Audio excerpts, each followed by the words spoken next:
As James paddled closer to the harbour, the sun began to rise, casting golden rays across the water, transforming the lingering mist into delicate wisps of vapour. The vibrant colours of dawn painted the sky, a beautiful tapestry of oranges, pinks and purples, a stark contrast to the darkness that had engulfed him just moments before. The haunting echoes of the spirits faded into the gentle lapping of the waves against his boat, replaced by the sounds of seagulls heralding the day. Yet, just as he thought he could finally leave the horrors behind, a shiver crawled up his spine. He hesitated, glancing over his shoulder. For a brief moment, he thought he saw the outline of the Vespa beneath the shimmering surface, its spectral sails catching the dawn light. A sense of unease washed over him. Had he truly escaped, or was he merely drifting into another nightmare? Determined to move forward, he took a deep breath, grounding himself in the present. He had faced the darkness and emerged into the light. He wouldn't allow fear to dictate his journey now. The voices of the lost souls echoed in his mind, a bittersweet reminder of the pain they had endured. "We are not gone, James. We are part of you now," they whispered, their tones gentle yet firm. He felt a warmth in his chest, a connection that transcended the boundaries of life and death. Pushing the oars through the water with renewed vigour, James focused on the horizon, on the welcoming glow of the harbour. As he drew closer, the familiar outlines of the docks and the quaint buildings came into view. People were beginning to stir, fishermen preparing their nets, children running along the shore, their laughter ringing in the air. It felt surreal, the contrast between the normalcy of the waking world and the horrors he had just faced. Finally, James reached the dock. He stepped onto the solid wood, his legs momentarily unsteady, as if he had forgotten what it felt like to stand on solid ground. He turned back toward the sea, scanning the water for any trace of the Vespa, but all he saw was the calm surface reflecting the radiant sky. "Thank you," he whispered into the breeze, a prayer for the souls he had helped. "I won't forget you," as if in response. A gentle wave rolled in, lapping at his feet, carrying with it the echoes of their gratitude. He smiled, a mixture of relief and sorrow washing over him. The burden of their despair had lightened, transformed into a sense of purpose that would guide him forward. With each step away from the dock, he felt the weight of the past begin to lift, replaced by the promise of new beginnings. James wandered through the harbour, watching the townsfolk bustle about, their lives unfolding in joyful oblivion to the darkness that had so recently threatened him. He spotted an old woman selling flowers, their bright colours standing out against the grey of the docks. "Beautiful day, isn't it?" she said, her eyes twinkling with kindness. "Yes," he replied, a genuine smile breaking through his earlier tension. "It's a new beginning for all of us." As he walked away, a sudden chill gripped him. He paused, glancing over his shoulder again, half expecting to see the spectral figures lurking in the shadows. Instead, he noticed a small child standing at the edge of the dock, gazing out at the sea, her expression a mix of wonder and something darker, a flicker of recognition crossing her innocent face. "Are you okay?" she called out, her voice piercing through his thoughts. James knelt down to her level. "I'm okay now, just a little tired." "Sometimes the sea tells stories," she said, her eyes wide with fascination, stories of lost things and found things. A chill ran down his spine as he realized that the connection he felt to the lost souls had not completely vanished. "Yes, it does," he replied softly, searching for the right words. "And sometimes those stories help us find our way home." As the child turned back to the water, James felt a sense of purpose swell within him. The shadows of the past would always linger, but he had the power to shape his narrative. He would become a storyteller, a guardian of the memories of the lost, ensuring their tales were never forgotten. With a newfound clarity, he began to walk through the bustling harbour, his heart lightening with every step. The laughter of children, the calls of fishermen, and the gentle whisper of the sea merged into a symphony of hope. He knew he could embrace life again, with all its beauty and pain, its light and darkness. In the days that followed, James became a fixture in the harbour, sharing stories with anyone who would listen. He spoke of the sea, of loss, of hope, and the unbreakable bond between the living and the departed. He found solace in these connections, weaving the tales of the Vesper and its lost souls into a narrative of resilience. As time went on, the spectres of his past faded into distant memories, but the warmth of their spirits stayed with him. They guided him, reminding him of the power of light and love to conquer despair. And whenever he felt the chill of darkness creeping in, he would return to the dock, watching the waves and listening for the whispers of the ocean. James knew that the sea would always hold secrets, but he had learned to navigate its depths with courage and compassion. Each dawn brought new beginnings, and each sunset reminded him of the beauty found in closure. He had faced the abyss and emerged into the light, forever transformed by the experience. With a heart full of stories yet to tell, he set his gaze toward the horizon, ready to embrace whatever adventures awaited him. The ocean, vast and mysterious, was no longer a source of fear, but a canvas for new beginnings, a reminder that even in the darkest depths, light could always be found. In the heart of a decaying city, where the remnants of civilization lay buried beneath vines and rubble, the air was thick with a palpable dread. The streets, once bustling with life, now echoed with the eerie silence of an unending twilight. Joel and Ellie navigated through the skeletal remains of a shattered world, their senses heightened, every rustle in the underbrush sending chills down their spines. The spores from the fungal outbreak hung in the air like a deathly fog, a constant reminder of the horrors that had befallen humanity. They stumbled upon a long-abandoned grocery store, its glass doors shattered, the interior cloaked in shadows.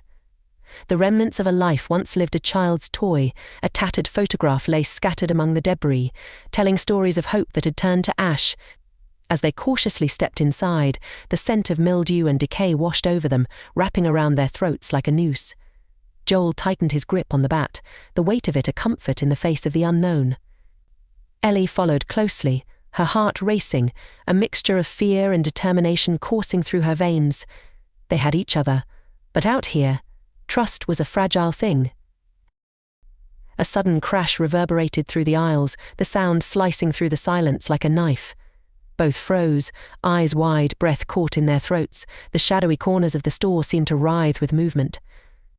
The echo of shuffling footsteps sent them into a panic, and instinctively they retreated, pressing against the cold, damp walls as a grotesque figure emerged from the shadows.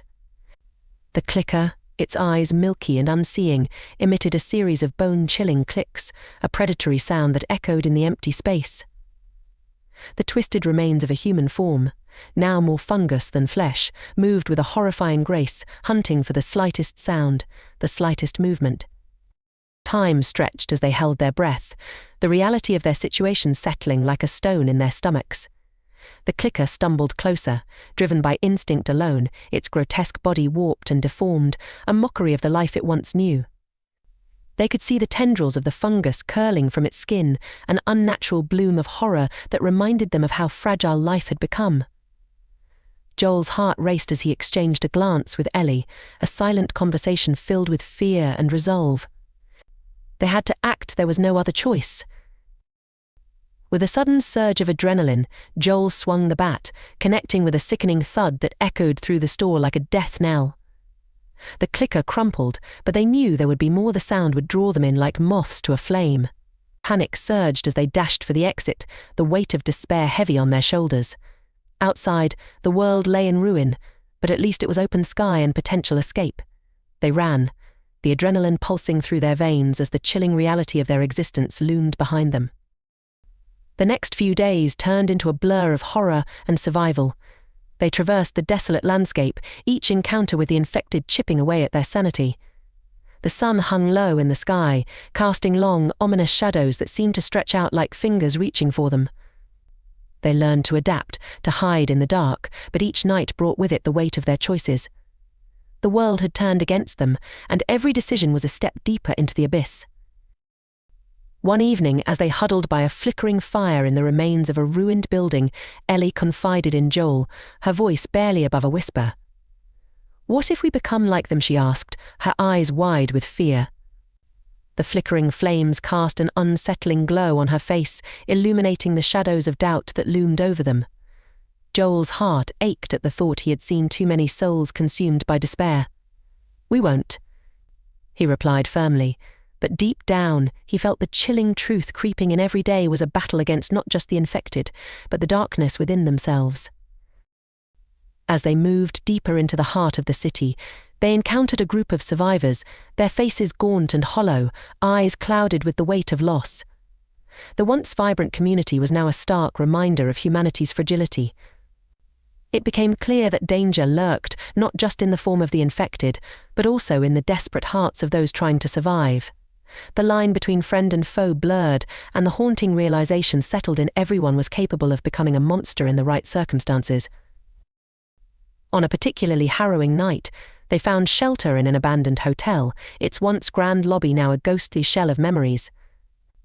As they settled down, the sounds of the city outside twisted into a nightmarish cacophony, distant screams, the haunting cries of the infected, and the relentless whispers of those who had come before them.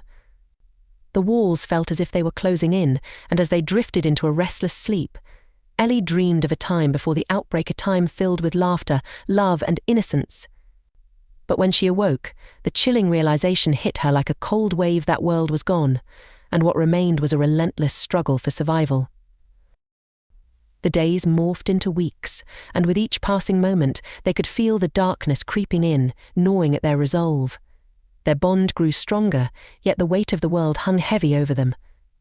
They fought, they bled, and they mourned for the lives they had lost, all while navigating the treacherous landscape of betrayal and despair. They learned that in a world where humanity was unraveling, hope was a luxury few could afford, and the true horror lay not in the infected, but in the very essence of survival itself. As they reached the outskirts of a once thriving community, they were met with a scene of utter devastation. Buildings lay in ruins, the streets littered with memories frozen in time. They ventured into a decrepit school, its halls echoing with the laughter of children long gone. Here, the silence was deafening, broken only by the distant cries of the infected that reminded them of their own mortality. In that abandoned place, Ellie found a diary belonging to a young girl, its pages filled with dreams and hopes that now lay shattered. The stark contrast between the innocent thoughts and their grim reality struck her with a deep sense of loss. But in the midst of despair, they stumbled upon a flicker of hope, a group of survivors who had managed to create a sanctuary, a glimmer of humanity still holding on. Yet, even here, shadows lurked. Trust was a fragile thing, and the horrors of betrayal were never far behind. They found themselves entangled in a web of lies, facing a darkness that threatened to consume them whole. Joel fought to protect Ellie, but as the lines blurred, he realized that sometimes the greatest monster could wear the face of a friend. As night descended once again, they prepared to face whatever horrors lay ahead, hearts heavy with the weight of their journey. In a world where nightmares walked among them, they clung to each other, determined to find a way through the darkness. But the shadows were closing in, the past haunting their every step, and in the deep recesses of their minds, they knew that survival came with a price. The last vestiges of hope flickered in the darkness, and they braced themselves for the inevitable confrontation, knowing that in the world they inhabited, the true horror was only just beginning. As the night deepened, the air grew thick with an oppressive silence, broken only by the distant moans of the infected. Joel and Ellie sat in the dim light of their makeshift camp, eyes scanning the perimeter for any sign of movement. The shadows seemed to pulse around them, and with each flicker of the fire, the darkness took on a life of its own. An unshakable feeling of being watched settled over them, prickling at the back of their necks. Suddenly, a sharp rustle in the underbrush shattered the stillness. Joel's heart raced as he instinctively reached for his weapon, eyes narrowing into the dark. Ellie clutched her knife tightly, her breath quickening as they both leaned forward, straining to listen. The rustling grew louder, a cacophony of branches snapping and leaves crunching underfoot, and then it stopped, an unsettling calm that hung heavy in the air. Just when they thought they might be safe, a figure emerged from the shadows, its gaunt features illuminated by the flickering light. It was a man, disheveled and wild-eyed, his clothing tattered and stained.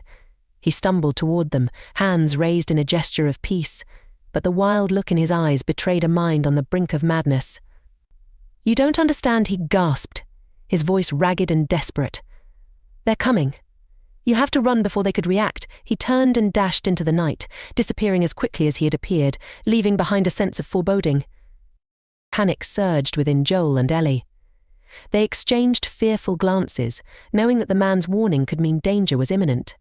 The shadows around them seemed to shift, twisting into grotesque shapes, and the air vibrated with a sense of impending doom. Without a word, they packed their belongings, the urgency of their movements echoing the dread swelling in their chests. As they made their way through the labyrinth of the abandoned city, the sense of being hunted intensified. Every corner they turned, every creaking door they passed, felt like an invitation to death. Then came the sound, a chorus of unearthly howls rising in the distance, sending chills down their spines. The infected were drawn to them, a relentless tide of grotesque, ravenous forms. They ducked into an alley, heartbeats pounding in their ears as the howls grew closer. The darkened spaces felt alive, filled with unseen eyes watching their every move. Suddenly, a clicker burst into the alley, its grotesque visage lit by the flickering streetlight above. It moved with horrifying speed, its clicks echoing through the narrow space like the ticking of a death clock. Joel instinctively shoved Ellie behind him, swinging his bat with a ferocity born from desperation. The bat connected with a sickening crunch, but the clicker was just one of many. They could hear the chaos unfurling outside, more infected closing in, drawn by the noise of their struggle. Panic gripped them as they realized they were surrounded, the world outside their sanctuary now a hellish nightmare. With nowhere to go, they pushed deeper into the alley, finding a door slightly ajar. They squeezed through, entering a dimly lit basement filled with the remnants of lives once lived. Old furniture, shattered glass, and a pervasive smell of mold greeted them. But there was no time to hesitate. They huddled together in the shadows, breaths shallow, ears straining to listen. The sounds of chaos above them echoed through the cracked ceiling, a cacophony of growls, screams, and the harsh splintering of wood. They pressed against the cold, damp walls, hearts racing as they realized they were not safe yet. The infected would soon invade this space, their relentless hunger driving them closer. In the oppressive darkness, Ellie's grip tightened around Joel's arm, her voice a trembling whisper. What if we don't make it? The weight of her words hung heavy, echoing the fears they both harbored. Joel glanced at her, his heart aching. He had fought so hard to protect her, but in this nightmarish world, their survival felt increasingly tenuous. He pulled her closer, searching for words of comfort that felt hollow even as they left his lips. Suddenly, a loud crash from above shook the foundation of the basement, sending dust spiraling through the air. They both flinched, the noise sending shivers down their spines. It was only a matter of time before the infected found their way down. Desperation clawed at them, and with a shared glance, they made a silent vow they would not go down without a fight. The sounds above grew louder, a frenzy of destruction as the infected tore through the remnants of their former lives. Joel motioned for Ellie to stay low as they edged toward a small window at the far end of the basement. It was their only chance to escape, a glimmer of hope amidst the encroaching darkness. They squeezed through the tight opening, their hearts racing as they hit the ground outside, the cool night air brushing against their skin like a ghostly caress.